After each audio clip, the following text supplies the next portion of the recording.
Hello, we're going to talk about SN2 and E2 reactions in this video. We've already started talking about these in class. I just want to make sure that we have everything down, talk about an overview, and then we'll do some examples, again, to help you with your problem set problems and studies for things coming up. So here's the overview of SN2 and E2 reactions. These are concerted reactions. No intermediates are formed. SN2 reactions are favored with primary alkyl halides. They're possible with secondary alkyl halides, and they will not happen with tertiary alkyl halides. E2 reactions are favored with tertiary alkyl halides.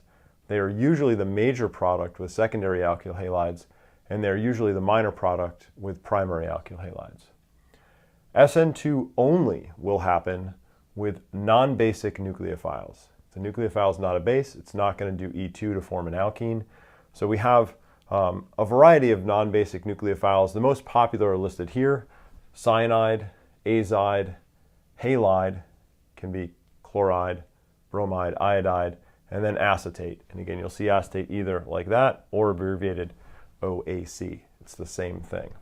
E2 is going to be favored with sterically hindered bases, often called bulky bases. The most popular of these is T-butoxide. So you'll either see it T-butoxide like that, or drawn out with the T-butyl group and then O-. This is just too hindered to be a good nucleophile, so it's not going to participate very well in any SN2 reactions, even on primary substrates. Most nucleophiles that we see are often bases, so OR-, SR-, an acetylide anion, N-. These are going to promote both E2 and SN2. And the substrate will tell you which things are possible, what's going to be favored as major and minor products. These reactions are very synthetically useful. They're used all the time. 1 enantiomer is going to yield 1 enantiomer with inversion by SN2. Again, this is a major difference with the SN1 reactions we saw that give racemization. The E2 mechanism is going to happen via an anti-periplanar transition state. So the beta H, and again we can label the carbon with the X on it as the alpha carbon. The one next to it is the beta carbon. So the beta hydrogen is removed by the base. It has to be in an anti-arrangement where opposite sides of that carbon-carbon bond. So when you have that anti-arrangement, the base can deprotonate, form the alkene, and the leaving group leaves. We're going to have to evaluate the stereochemistry with cyclic and acyclic chiral alkyl halides to determine the possible E2 products. And we'll see what I mean by this when we do some examples. So let's do a couple of examples to practice these.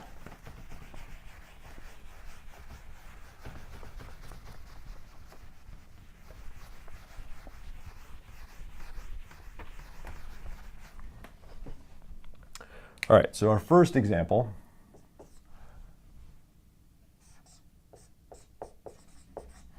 All right, let's take T-butyl bromide. And again, this is a very common substrate for SN1 and E1 reactions. But what happens if we have sodium ethoxide in this reaction? All right, so our evaluation, we should look at this and say it's a tertiary alkyl halide. That tells us we're not going to have SN2. Right, so there's no SN2. All right, then we look and we ask, do we have a strong nucleophile base? When we see that we have sodium ethoxide, we have a strong nucleophile base present. So that tells us we're not going to have SN1E1. If we have a strong nucleophile base, SN1E1 is not going to happen. So this is going to be an E2 reaction. Right? That tells us we're going to have to do our beta elimination. So we'll label the carbon with the bromine as alpha, and we'll note that we have 3 beta carbons. Their methyl groups, they're all the same, so we only have to evaluate 1. Right? Now, again, this is just an ionic compound. Ethoxide is going to be the base. It's going to remove the proton. We're going to have the electrons form the alkene, and then Br- is going to leave. Right, so we'll form ethanol, we'll have Br-, but the product normally that we're going to write without the other ones is just our alkene product. So that's our E2 product, and it's going to be the only product that we form in this reaction, right? So there's one example. Let's look at a second example. And in this one, we're going to have a more complicated substrate.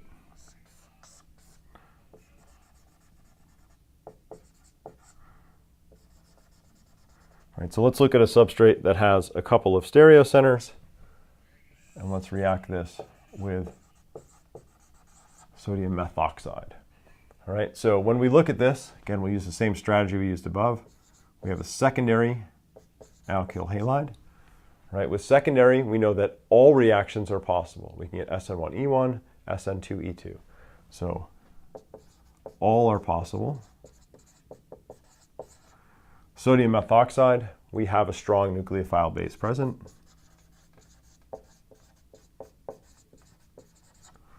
All right, so with secondary, strong nucleophile base, this tells us that we're going to have E2 as the major product, SN2 as the minor product. Okay. SN2 is going to be easy. Again, this is an ionic compound. We're just going to do our SN2 reaction with inversion, and then we can draw out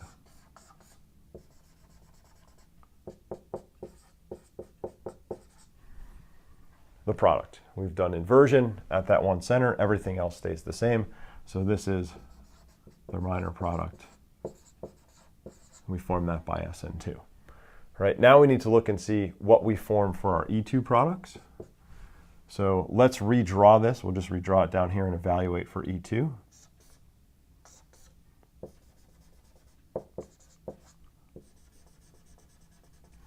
And again, when we look at E2, we're going to have to look at the beta position. So we'll label carbon with the halogen as alpha, and then we're going to label 2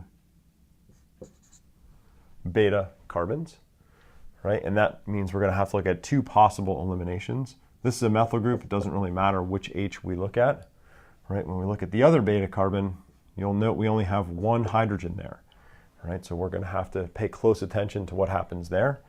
So one quick thing we can do is draw out the possible E2 products and then see if they all form.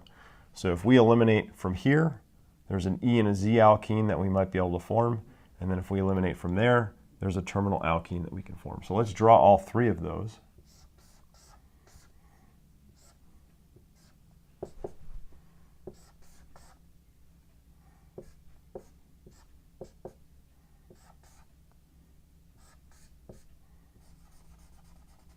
So those are the 3 E2 products that we could form. So if we remove the H off the methyl group,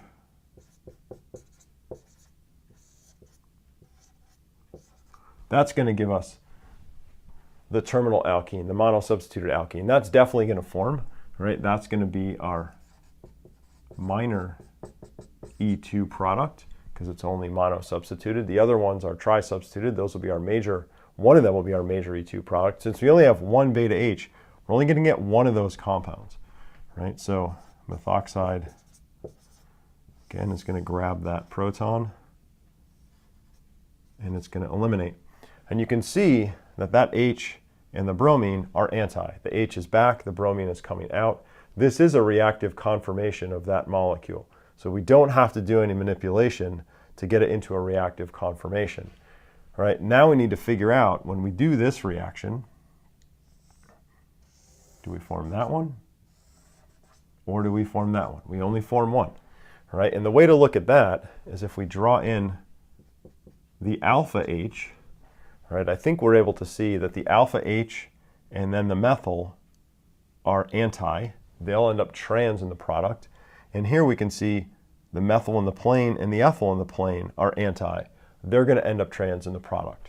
So we have methyl on one carbon, ethyl on the other, trans, methyl, and H trans. This is the one we're going to form, right? That is our major E2 product. And this one is not going to form. The stereochemistry is not going to allow us to form that one. If we wanted to form the one that I crossed out, we'd have to start with the bromine going back. All right, we'd have to start with the diastereomer of this compound so that we could get there. Okay, So again, a little bit complicated when we do the E2 when we have a chiral substrate. Let's look at the same substrate with a couple of other conditions. So what if we did this reaction with sodium cyanide? Sodium cyanide is not basic, right? Not basic. So there's going to be no E2, right? It will only be SN2, right? And so that will give us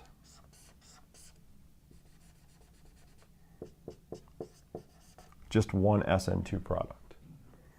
What if we do this reaction with sodium T-butoxide? We said this is our bulky base.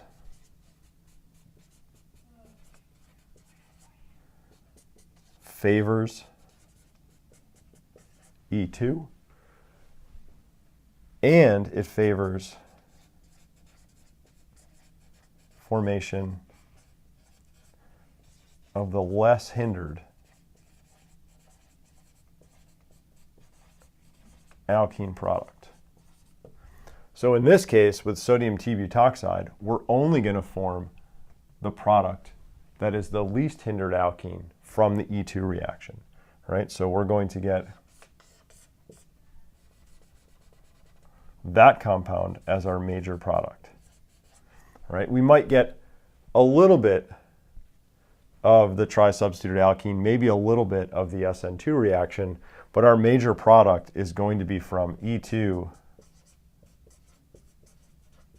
to form the least substituted alkene. And again, that's because sodium T-butoxide is such a large base that it's going to not do SN2 because it's too large, and it's going to want to pull off the most accessible, least hindered proton to form the alkene. So I hope this is a good overview of SN2 and E2 reactions, and I hope this will help as you continue to work on these SN2 and E2 problems.